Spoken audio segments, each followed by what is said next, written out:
First tonight, a look back at a week that marks a year since Bola Tinubu was sworn in as president of Nigeria. A year ago, the big issues on his plate were the economy and the country's chronic insecurity problems. But a new survey of Nigerian citizens, timed to coincide with President Tinubu's first year in office, suggests that more than 80% of Nigerians are dissatisfied with the current state of affairs and feel the country is headed in the wrong direction.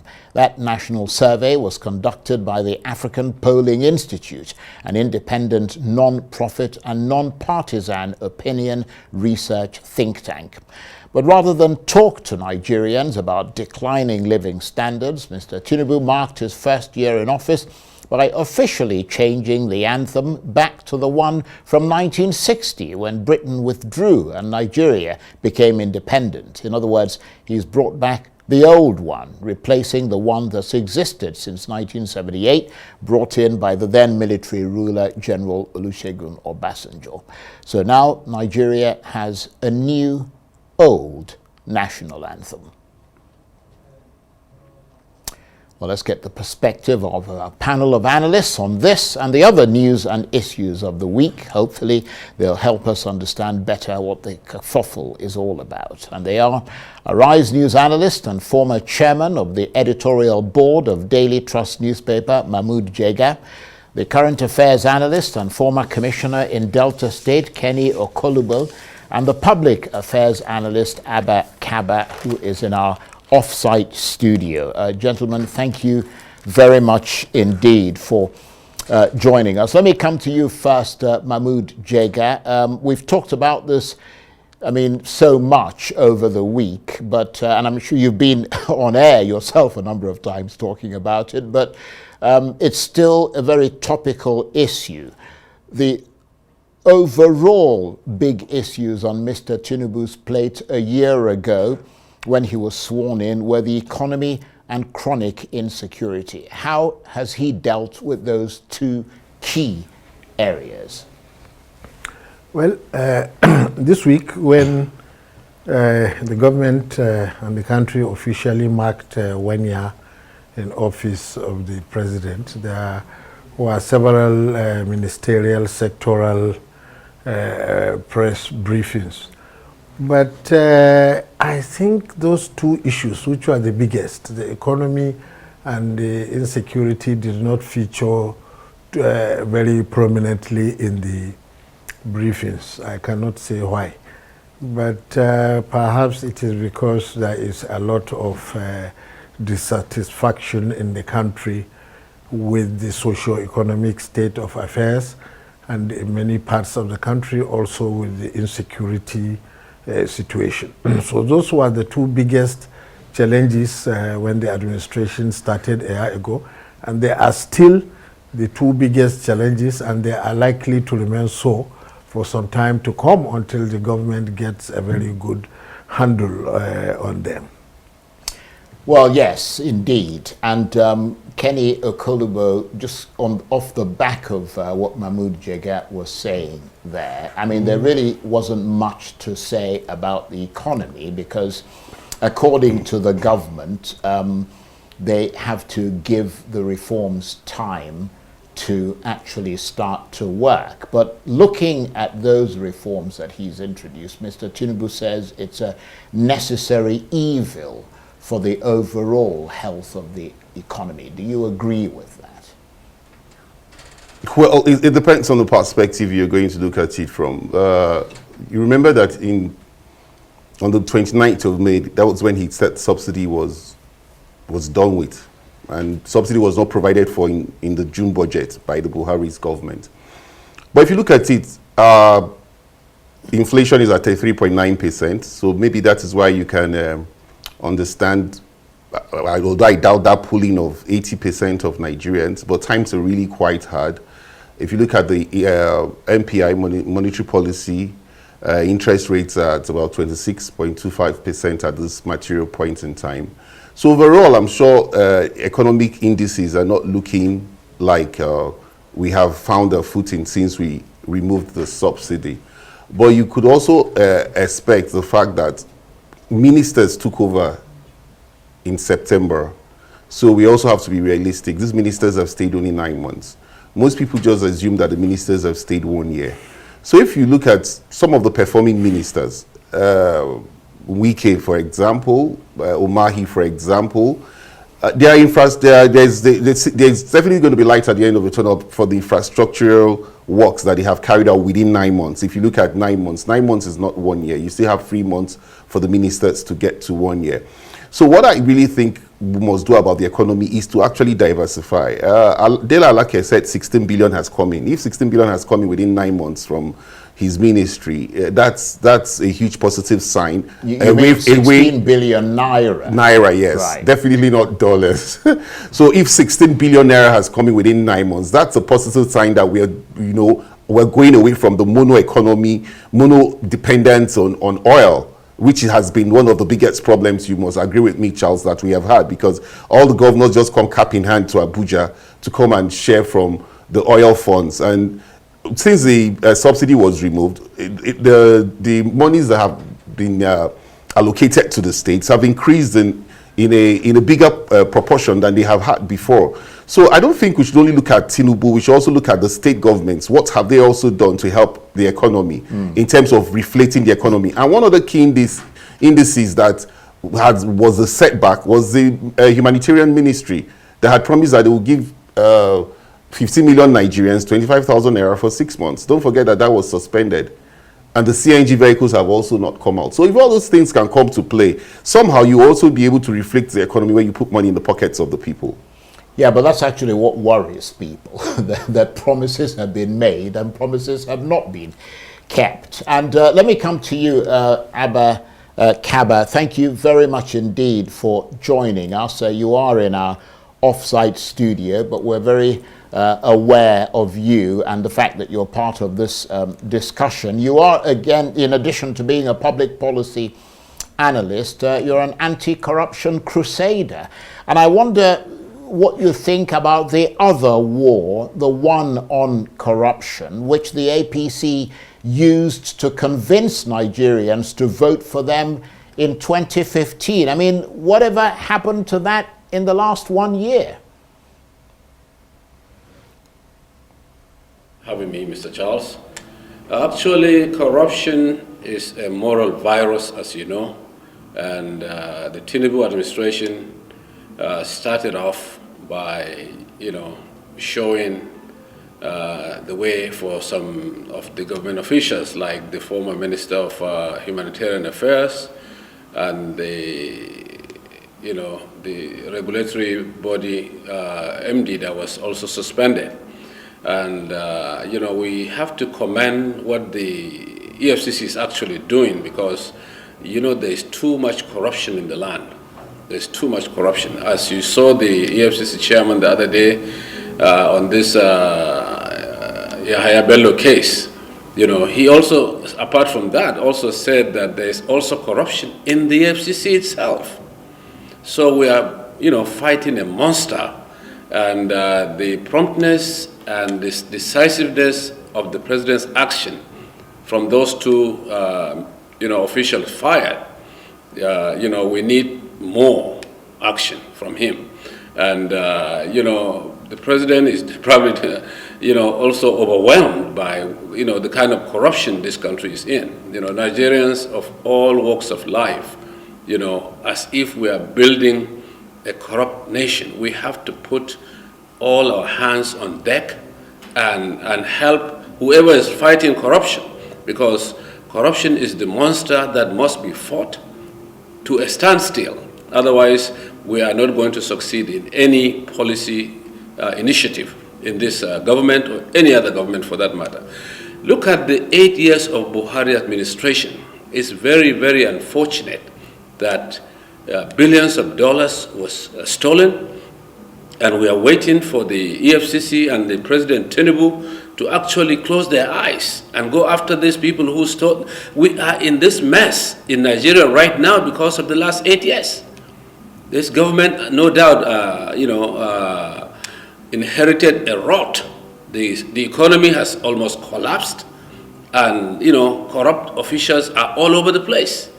So what they are doing right now is just a dent of the problem. But the president has to close his eyes and catch whoever is involved in corruption. His initial statement and action on firing some of these officials is really commendable, but we need more, because there is a case that about $14 billion, dollars I'm talking about, not naira, is within the few of these Buhari cronies. What are we waiting for? 1 year down the line, something has to give, because Nigerians are in a dire strait. Things are tough. People are really cannot even eat food, 3 square meals anymore. And some people have stolen this money and kept it in the banks or in their houses, in these cases, and they are here in Nigeria.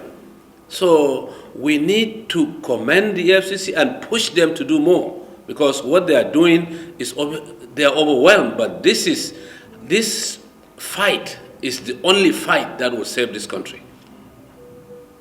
That's a very important point, and I think a very necessary message to be communicated to the government in Nigeria. Let's get away from the issues around Mr. Tinubu's first year, the economy, and so on and so forth. We'll come back to security later on. But let's turn to an issue that also reared its head during this period as Nigerians were marking that 1 year. That's the issue of the national anthem, over which there's been something of a commotion, Mahmoud Jega, and a lot of fuss in the past few days. President Tinubu launched the one from 1960 and discarded the one from 1978. A lot of Nigerians are wondering, why bother? I mean, what's your view on this? Ordinarily, personally, I should have been happy with the restoration of the old national anthem, because I can sing it better than I can sing this new one. I was almost out of school when they brought a new anthem. So even now, I can do all 3 stanzas of the old anthem, but I can only fitfully do 1 stanza of the new one. So ordinarily.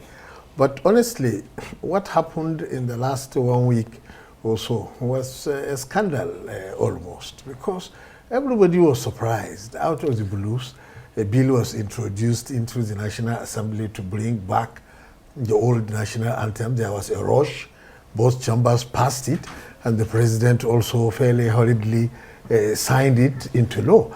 I mean, everybody is asking, given the serious problems we have in Nigeria, we didn't hear anybody in Nigeria complaining about the national anthem or linking it to all the big economic and social and political and infrastructural and security problems that we have. And nobody also explained how the coming back of the old, as you said, old new national anthem will help to solve any of these 2 major problems, and why the National Assembly was in such a hurry that it didn't hold public hearing.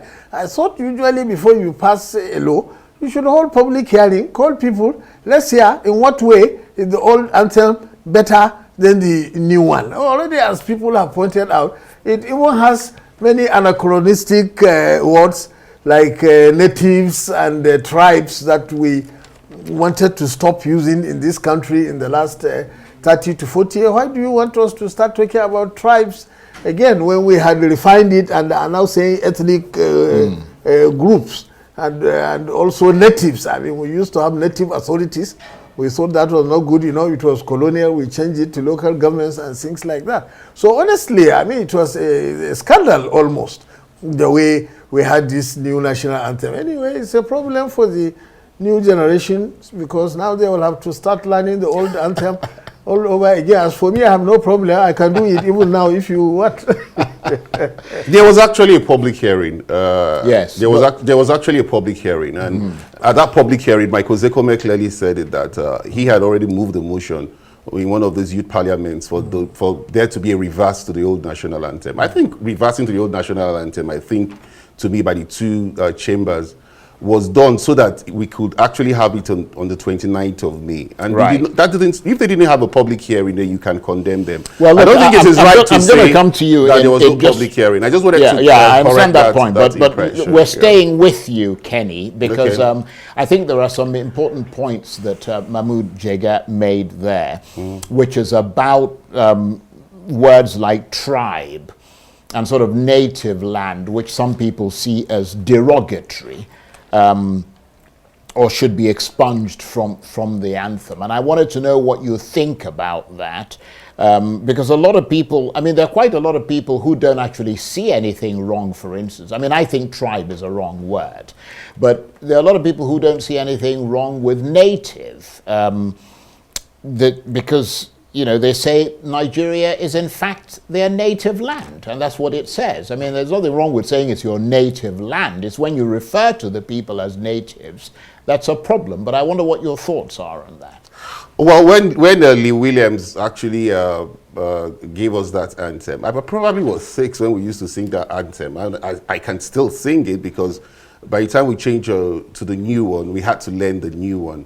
Well, I'm afraid I was in diapers at the time. No.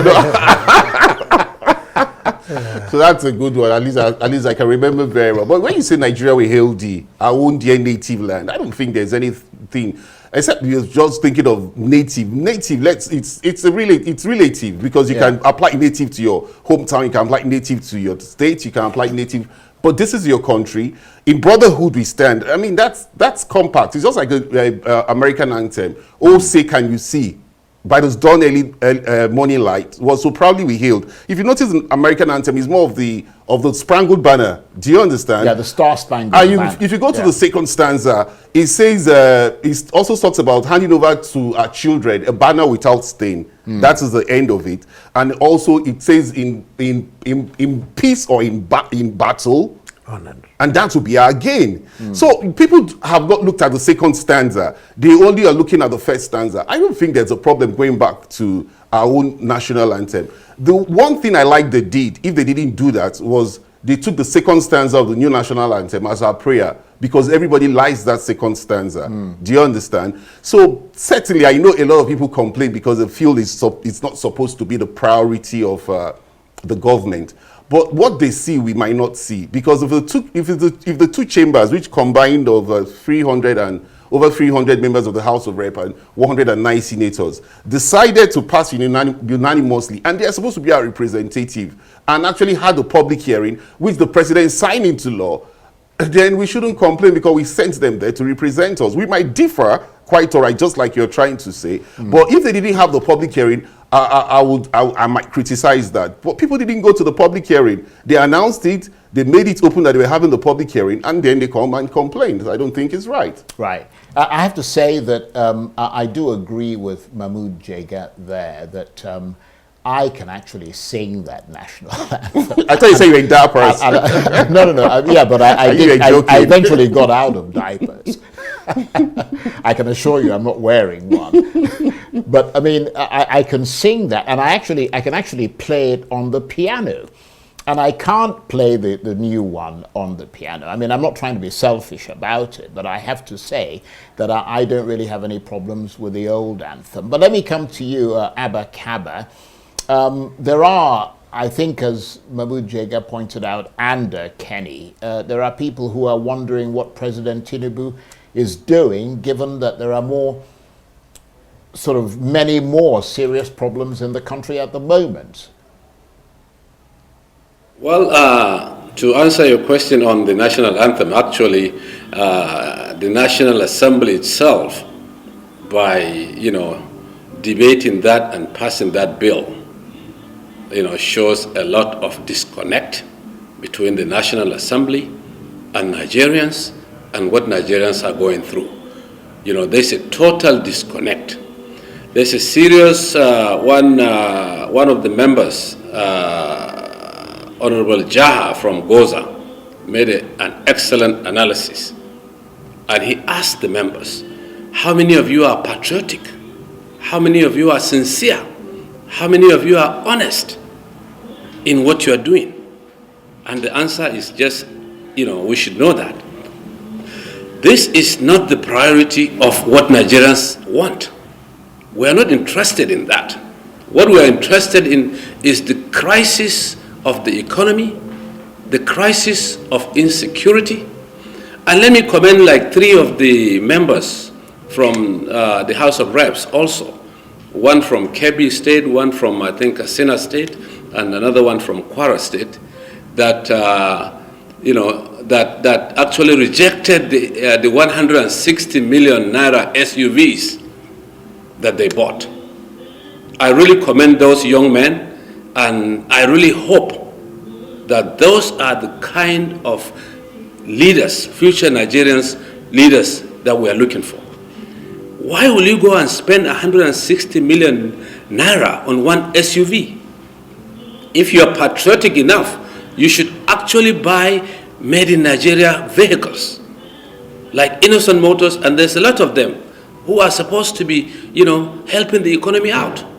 I'm actually calling on the president to direct all ministries and parastatals of government to be purchasing only made in Nigeria vehicles, because you know the kind of crisis we are in economically in this country. Look at the value of the dollar, the exchange rate. Look at the crisis we are in right now. The president is doing his best to solve it, but let me be honest here and straightforward, that all of us must go back to the farm and start producing what we can eat, what we can export. You can't sit in Abuja and expect that the dollar will just bounce back. No, it's not going to happen, because what are we producing? What are we exporting? That is the issue. Right, I understand that, and thank you for that assessment. Just so we round off this discussion of the national anthem, let me come to you on that, Mahmoud Jega, for a final word, because some, of course, argue that the president promised restructuring, and this could be seen as a first step, because this old anthem was recommended in 2014 during the national conference, in which all Nigerian ethnicities were represented, and they felt that the old anthem has words that bind Nigerians much closer together. So the president saw a low-hanging fruit, as one observer put it, and decided to start from there. There are fruits that are hanging even lower than that one, if you ask me. In any case, you remember in 1978, when the military government of General Obasanjo changed this anthem, it was not so much the specific wordings. I think their main grouse was that it was written by a white woman. And really, that time, the soldiers were very patriotic and pan-African, because Obasanjo did many things at that time, like nationalizing the oil companies. He changed British petroleum to African petroleum, things like that, and many other things. So it was all part of that patriotic African package, because it was a period when we were fighting for decolonization and the end of apartheid and all that. So it's surprising to me if delegates to the 2014 conference sat down and said the anthem written by the white woman is better than the one that was produced in a competition by some Nigerians. In any case, I have seen linguists and others analyzing the one that has been changed. I don't think is in any way inferior to the one that has been brought back linguistically. Okay. I don't think so. Well, on that note, thank you for that discussion, but don't go anywhere, because we have a lot more to talk about. You're watching Arise Prime Time. Plenty more still ahead as we continue our assessment of the week that was in Nigeria and beyond. Stay with us.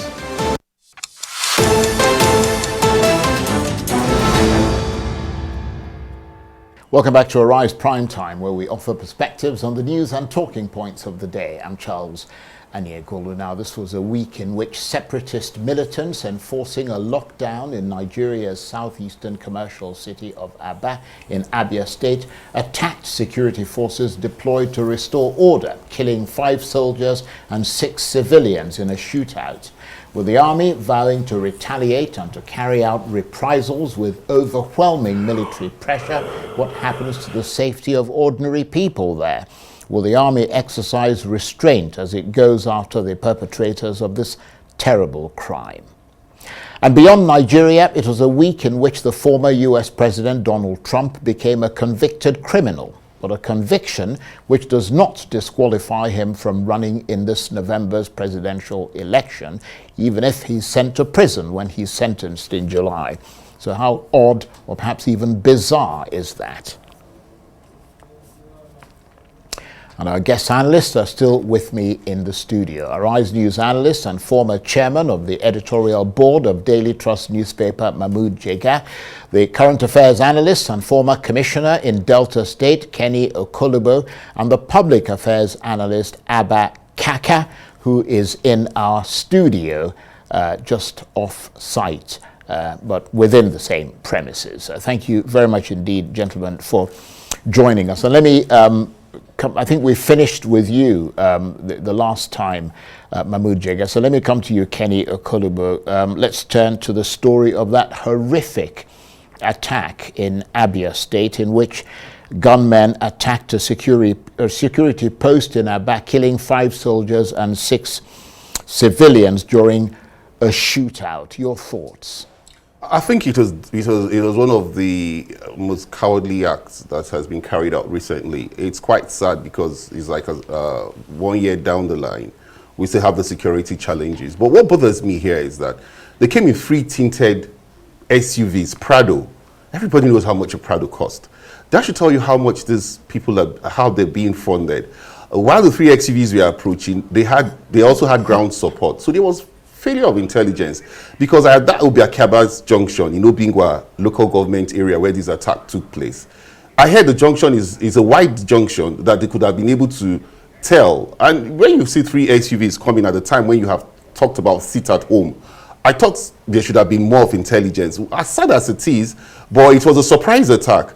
And at this point in time, the National Intelligence Agency have to sit up, because Simon Ekpa is becoming more of a clog in the wheel of progress for the 5 southeastern states. Some of us have said that holding down Mazi Nnamdi Kanu has been negative, because it has given cause to raise a Simon Ekpa who is not preaching the same sermon as Nnamdi Kanu was preaching, who is preaching violence. He's in Finland. I wonder what the Nigerian embassy in Finland is doing, and the Nigerian foreign minister is doing at this material point in time. He goes on Twitter, he calls out those violent acts, he goes on propaganda, he says he's carrying out referendum and they have been 30 million votes.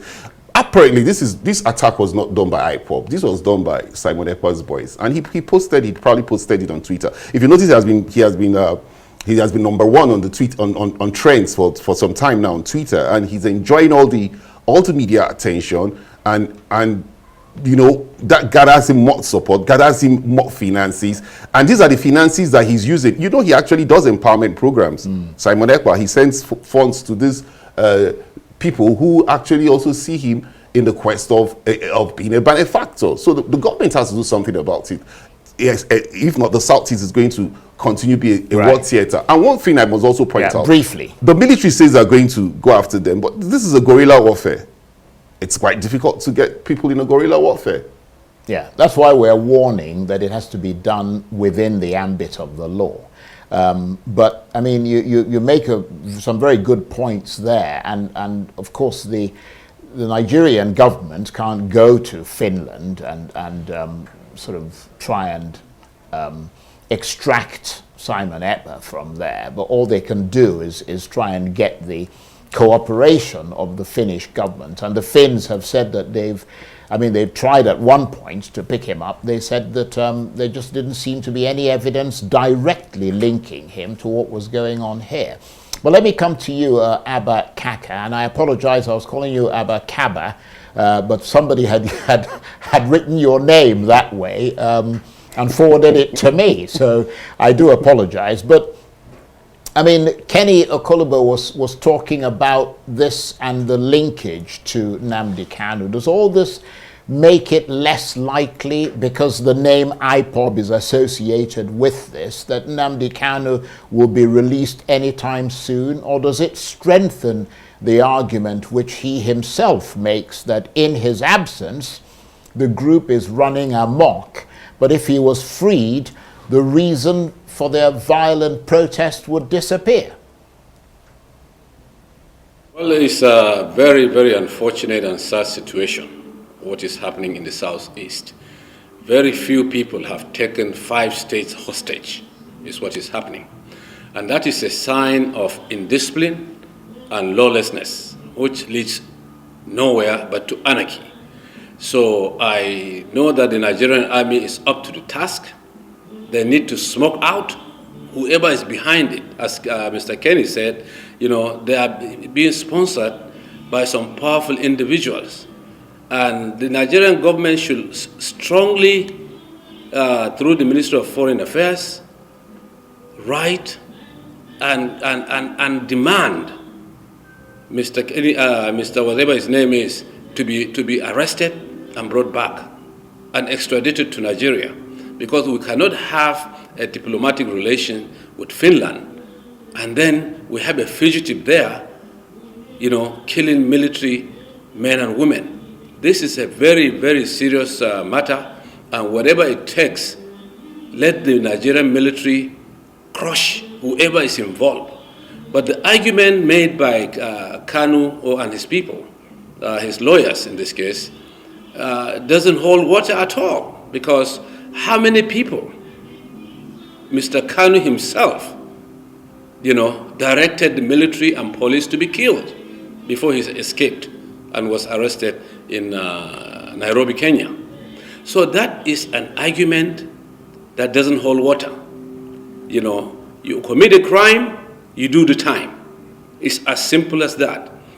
So I don't see the argument going beyond anything, because this is a very, very serious security breach, and I'm glad that the Nigerian military is after them, and whoever is involved, either in the southeast, northeast, what part of the country, any part of the country for that matter, should be brought to justice, should be crushed, because this is not a banana republic where you can sit and take 5 states hostage, you know. And look at also what is happening in Zamfara and Katsina states and some parts of the north central, northeast. You know, this banditry has to be stopped.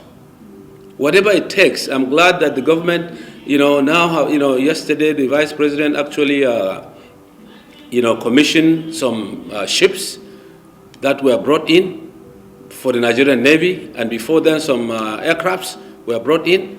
But we need the military to up its movement much more than what they are doing right now. I know they are overstretched, but the kind of investment that was made, the military should give us more results. And we need more results now, because it's really embarrassing and it's going out of hand. People cannot travel in a lot of places in Nigeria. And there's a seriousness on what to do now. But what I'm actually asking the president to do is to get mercenaries.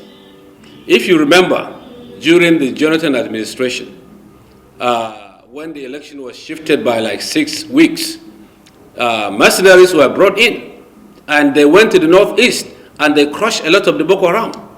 And, right, you know, actually there was a lot of obviously the army are opposing that, and so that's another discussion for another day. But let me come to you, Mahmood Jega, so that we can round off this discussion and go international. When you add this type of insurgency to other forms of insecurity, such as banditry and kidnapping, I mean, it's clear, isn't it, that insecurity is endemic and needs to be fully grasped before people here can have confidence in the government. There's no doubt about that. The number one responsibility of government really is security. if you cannot secure lives and property, nothing else matters, honestly, because no economic program, no infrastructural project will go very far in a situation of insecurity. I remember there was a governor who said many years ago that all the projects he awarded contracts, the contractors abandoned, and after collecting mobilization fees, I said there was no security there, and he had no answer to that. Now this happened, this thing that happened in Abba State, I joined my colleagues in condemning it totally. It was not too long ago that we had a similar event in Delta State, and the army responded very harshly when some soldiers were killed. Even though I think there is some difference in the sense that this thing that happened more recently in Abba State can hardly be connected to the immediate community. Like, for example, the military said in Delta State they held the community responsible. But in this case, this is a fairly well-known banned terrorist group that has been moving all over the southeast, causing mayhem here and there. So it requires the combined efforts of all the security agencies plus the military to fish out the actual perpetrators, instead of probably doing the same thing that happened in Delta State and holding the immediate community responsible. Maybe some elements of the immediate community may have information about who were those, but most other people around probably just saw, otherwise they wouldn't have walked into a shootout. So it is good for the military to show some restraint, even though in the last 25 years of this republic, the military has shown several examples that wherever soldiers are killed in this manner, in OD, in Zaki Biam, and more recently in Delta, the response is always harsh and disproportionate. They believe they must do that in order to send a message. But on the other hand, it will be unfortunate to punish innocent bystanders who were themselves victims of what happened. Absolutely, I couldn't agree with you more. Now let's move away from Nigeria and go to your favorite topic, Kenny.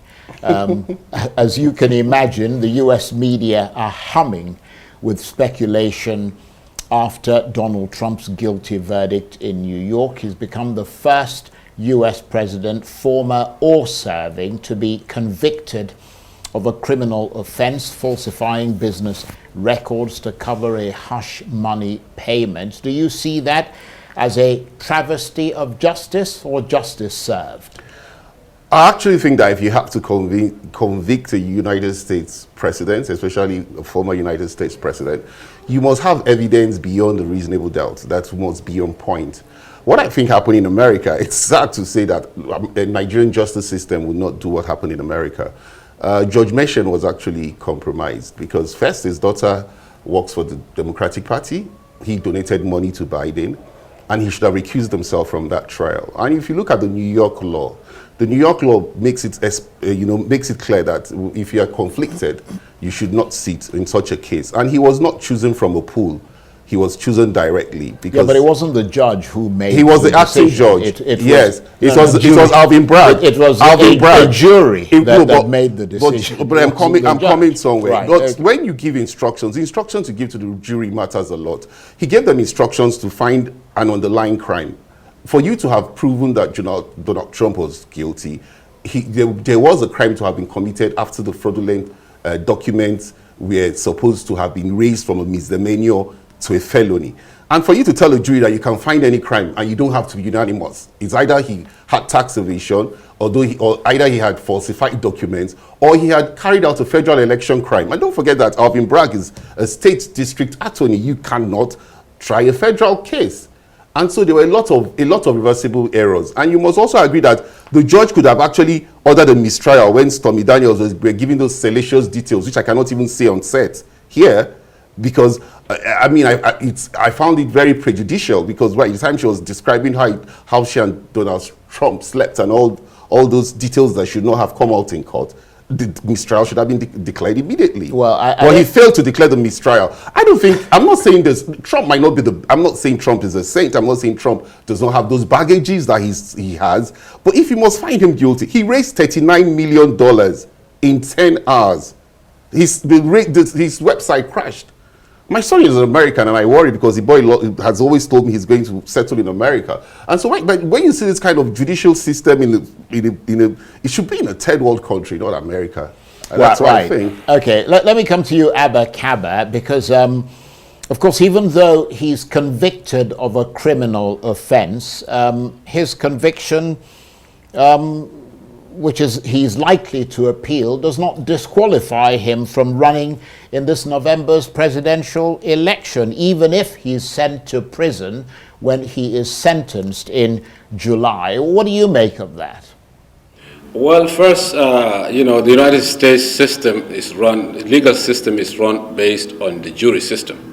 And clearly the jury convicted him. So the role of the judge in this case is to sentence him. He can, choose what kind of sentence based on the law. That's number one. Number two, Trump is found guilty, and I think and I believe he's guilty. This is just one hush payment money that he falsified documents. Number three, in the United States, the system itself, there's strong institutions. It doesn't matter who you are, whether you are the richest American or the most powerful American or whatever it is, the system is there and you cannot break the law and get away with it, which is what is happening to Donald Trump. This is just one case. Remember, there are several other cases that Donald Trump is facing in several other states, election cases, fraud cases. This is probably the biggest 419 in history.